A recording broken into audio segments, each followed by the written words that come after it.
Hi everybody, this is Gail Anderson and I call these broadcasts Mentoring Moments for Moms. If you're hopping on for the first time, my husband and I blog at kirbyanderson.com. We blog on marriage, parenting, personal development, and health. So catch us there, the link is in the profile. I have done lots of scopes for moms, all kinds of different topics, and you can find them either on Periscope or the ones that were before Periscope started saving will be on YouTube. You can search for me, Gail Anderson, S-E-N, hello, Kimberly. No, not Kimberly. What's your first name again? You're gonna have to remind me. It is Kimberly, isn't it? And you live in Oregon, okay. Hi, good to see you. Glad the timing works out well for all of you. I'm doing a dinner tonight, a mentoring dinner for some moms in the area. Really excited about sharing with them. I'm going to be sharing about how to be fulfilled as a mom. And hopefully I have some things that can help them. So I am making dinner for everybody and I'm making lasagna, and I decided that I should share that secret with you. It is one of the easiest recipes I have ever had. Absolutely amazing. And probably when we first got married, I made lasagna maybe once. I mean, you had to go through cooking the noodles, you had to get ricotta cheese, all these fancy things. And I'm telling you, it was way too much work. It's a great meal, but too much work. And then at some point, my mother-in-law shared a secret with me about not cooking the noodles. Well, once you take out cooking the noodles, you can find the recipe to be so much easier.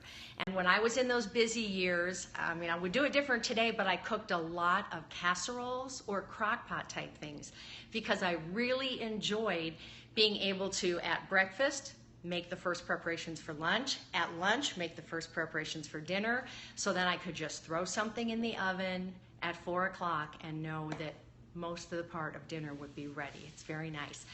Hi, Melissa. We'll see you tonight. Now you get to see how I cook the lasagna. That's what we're having tonight at the dinner. If you like what we're talking about, love for you to tap on the screen, give me some hearts, and you can share this broadcast by just swiping to the right. So I've got all my ingredients out here. I'm actually going to make a pan while you all are online with me. Every time I make this recipe, I get such accolades. And it's funny because it's so simple. I think, oh my gosh, if they only knew. But everyone loves it, and you can make it several different ways. Now, I bought this time the oven-ready noodles. These were not available when I first started making this recipe years ago. I just used the regular noodles, so it really doesn't matter if you use the oven-ready or not. They all cook. You're putting foil on the pan really tightly, and that steam, as well as some extra water in the sauce, will cook the noodles over the time that it's cooking. So I've got a disposable pan here with my 13 by 9 size. As far as sauces, we use a different kind, but I'm using this because I know it is gluten-free, and we have some people at the dinner tonight who need gluten-free. So you can buy any kind of sauce you want, have any kind of veggies or whatever in it, and add what you want. Right here I have mozzarella cheese. That is what made it such a hit with my kids. They don't prefer ricotta, and I did do mozzarella and cottage cheese mixed for a while. You can put some shake Parmesan on, that's delicious, but just the simple mozzarella cheese is amazing, amazing, amazing. Then with the sauce, we've got 4 cups of sauce here, and what I'm adding is 2.5 cups of water. This extra water is what is going to cook the noodles. I'm jealous I can't come. Oh, would love to have you. And this looks like Susan. Okay, nice to have you on today. Glad you're there.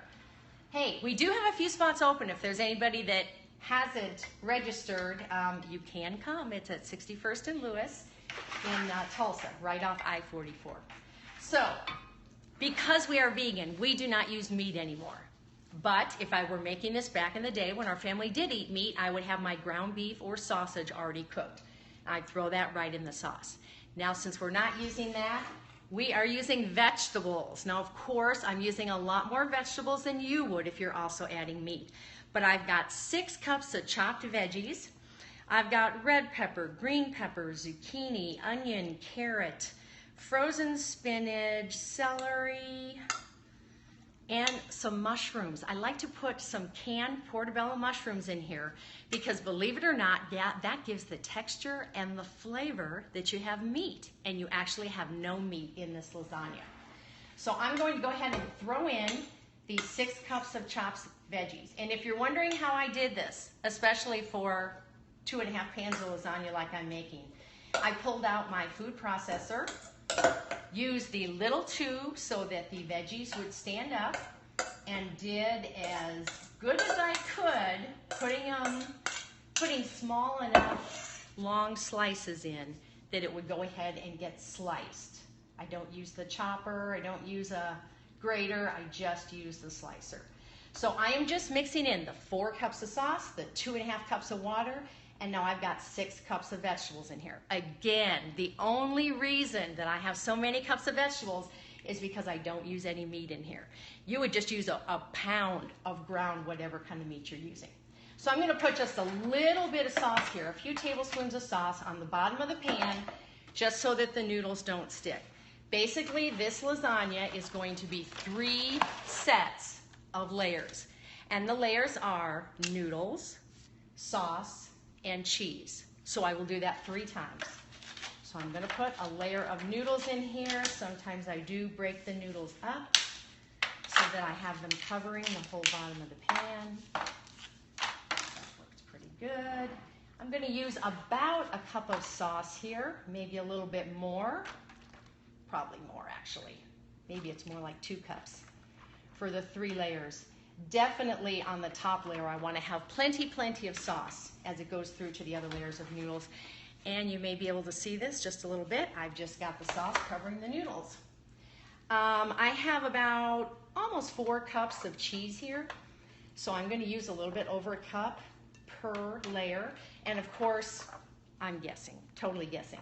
The thing that's really funny is this is such a hit with my whole family that even when they were adults and we would have get-togethers for Christmas or Thanksgiving, what they wanted was lasagna. And I made it this way until everybody slowly and carefully started changing to be vegan. And at that point, I started making one like this and one that was straight vegetables. And then I started backing off on the cheese. So I would actually only put on cheese on that 3rd layer.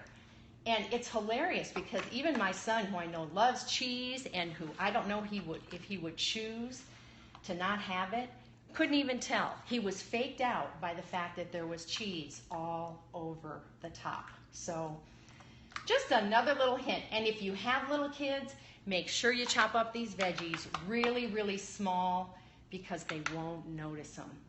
And I believe we called this to the grandkids who weren't sure they liked it.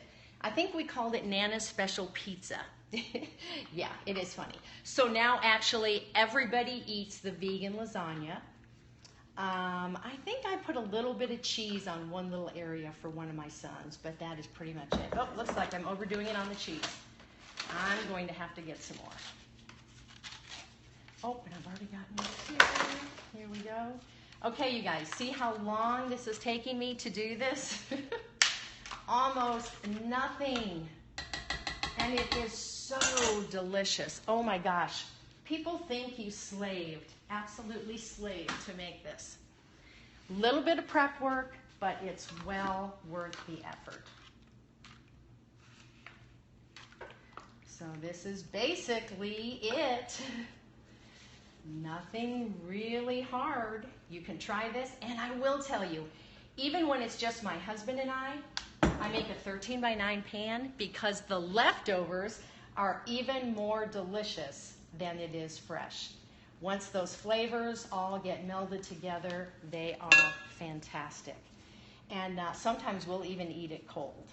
Now I will go run and get some more cheese since I overdid it on this, but I'm not going to sit here and have you guys do that. Anybody have any questions on it? Oh yeah. I will cover it with aluminum foil, tightly.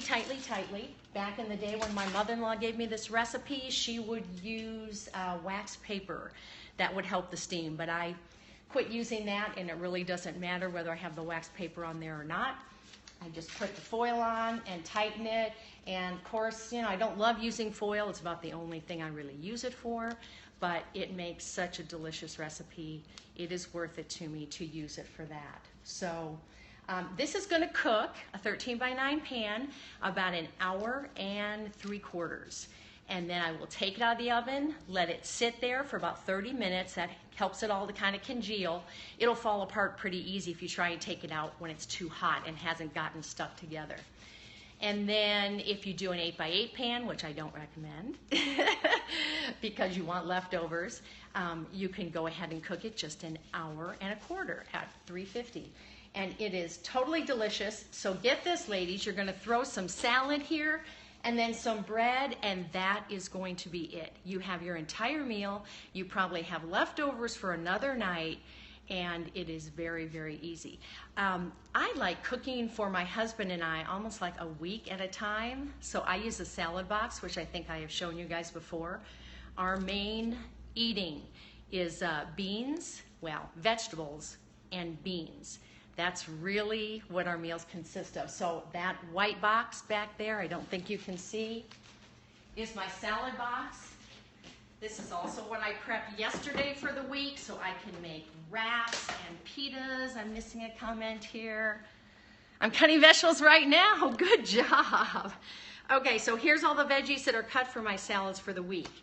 It used to be such a hassle to have salads because we always had to take each thing out and cut. So we pretty much cut for the week. Toward the end of the week, if things are getting not quite as fresh, I just throw them in a pan and stir fry them. And we have hot vegetables, cold vegetables, all kinds of stuff. And I am going to talk later this week about our vegan eating and how we do it when we're out, which is a really fun topic to talk about. It was hard when we started, very, very easy right now. But I love this salad box. I eat more salads because of it. I also use this when I'm making fresh pitas for my husband, like for a sandwich for lunch. I will use it in a tortilla. I will take some of these veggies and cook them and make a quesadilla or a warm burrito, just all kinds of different things to do with it. So we really have no problem using that up. One of the other things we do like to do, I'm going to throw in here, is kind of cook for the week. Where did I get the salad box? At Walmart. And I actually just measured according to the shelf I wanted to put it on in my refrigerator.